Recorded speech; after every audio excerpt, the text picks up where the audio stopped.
There's breaking news this hour. The New York Times has obtained 10 years of tax information about Donald Trump between the years 1985 and 90. Well, there's a news story. The numbers show that in 1985, Mr. Trump reported losses of $46 million from his core businesses, largely casinos, hotels, and retail space in apartment buildings. They continue to lose money every year, totaling more than $1 billion of losses for the decade. In fact, according to the New York Times, what a story.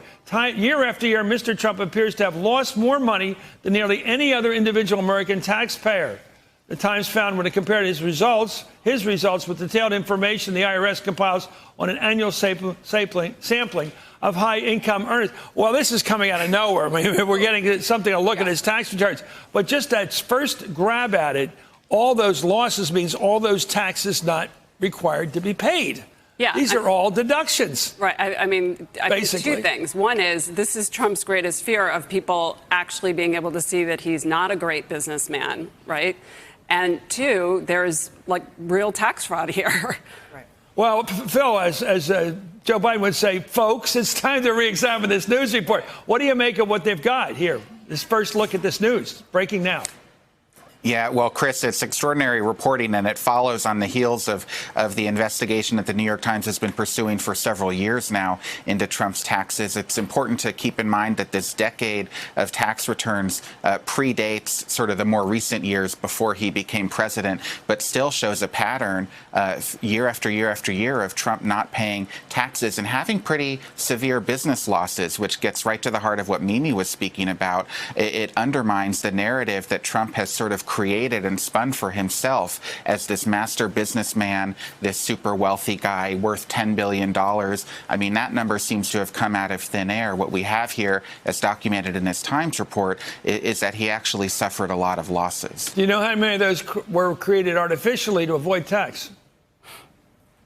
Possibly. I don't know. I mean, I'm not a tax expert, and I'd want to read all of this reporting. Somebody in our group is on smiling heavily, yeah. and you can't see it because the Democrats know, as a group, that they want this information for all kinds of reasons. Is he as rich as he says he is? Does he pay a fair share, as most people making $40 a year say, well, I pay this percentage. What's he paying? Mm-hmm. They want to know that, too. Right, but they also want to know because he possibly could have conflicts of interest that are dictating his foreign policy. That's actually the major reason. I mean, I don't care if he's as rich as he says the he Deutsche does. Bank. Right. I don't care if he's as rich as he says it does. That has to do with his ego and how he feels about it personally. That's not a concern to me as a citizen. What I care about is the national security of the country. Is he on the hook? Do they have blackmail material on him? Is he in debt to a foreign nation and then making certain decisions policy-wise as a result of those debts? Do you think that's his chief reason for keeping this to himself? I don't know that because we haven't seen the tax. Yeah, well, joining us right now is U.S. Congressman Dan Kildee of Michigan, who's a member of the House Ways and Means Committee.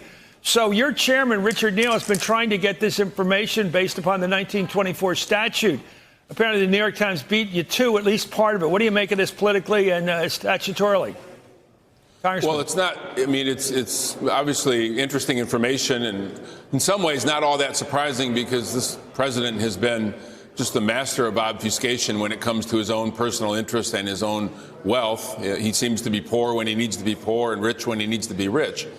But it underscores the importance of us exercising the authority under this 1924 law, which has been used regularly over those years, not always for a president, obviously.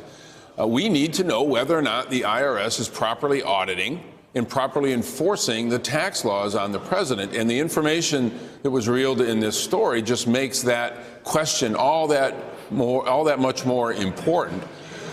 But further, you know, the response from the Secretary of the Treasury essentially saying that it is his view that our inquiry does not represent a legitimate legislative purpose is just a bizarre thing for him to say. It is not up to Donald Trump, his Secretary of the Treasury, or some lawyer that he hires to determine under the constitutional separation of powers what is a legitimate subject of legislative inquiry. That is up to the legislative branch. Yeah, well, we are going to pursue this. Well, now, not that you need it, but you've got a reason to examine him. He doesn't pay many taxes. It looks to me like he's got huge tax losses that allows him to avoid, if not, escape taxes, whatever means he has. One of them is huge tax losses, huge losses of revenue, which he can set against his income and perhaps claim no income in some years.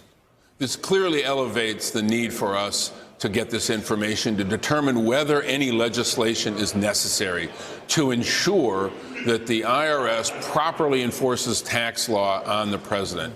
And of course, the president raises this question by the way he uses his unilateral authority, as we've seen referenced in the Mueller report and in other instances, to direct people that he believes to be under his charge, that he thinks work directly for him rather than for the American people, to do things to protect him.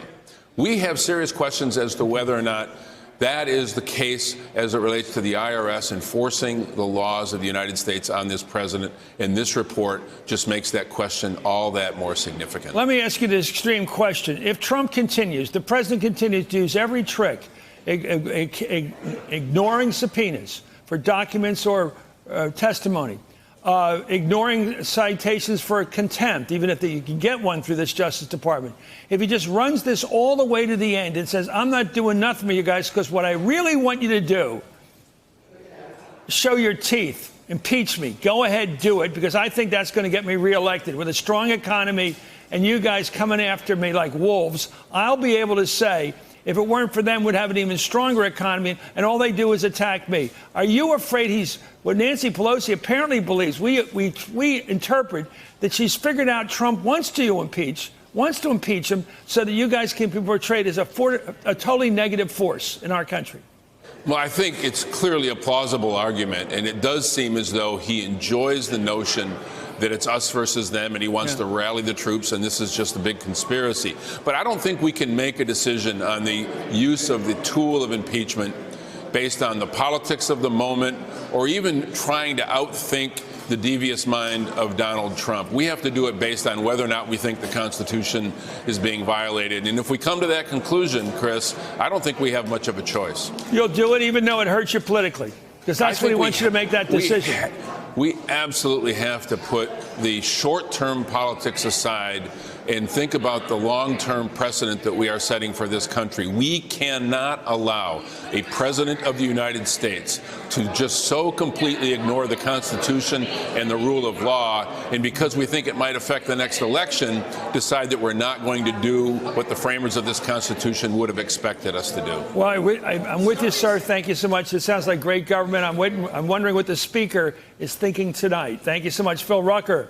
Thank you, Zelina Maxwell. As always, thank you, U.S. Congressman Dan Kildee and Mimi Rocah. Hey there, I'm Chris Hayes from MSNBC. Thanks for watching MSNBC on YouTube. If you want to keep up to date with the videos we're putting out, you can click subscribe just below me or click over on this list to see lots of other great videos.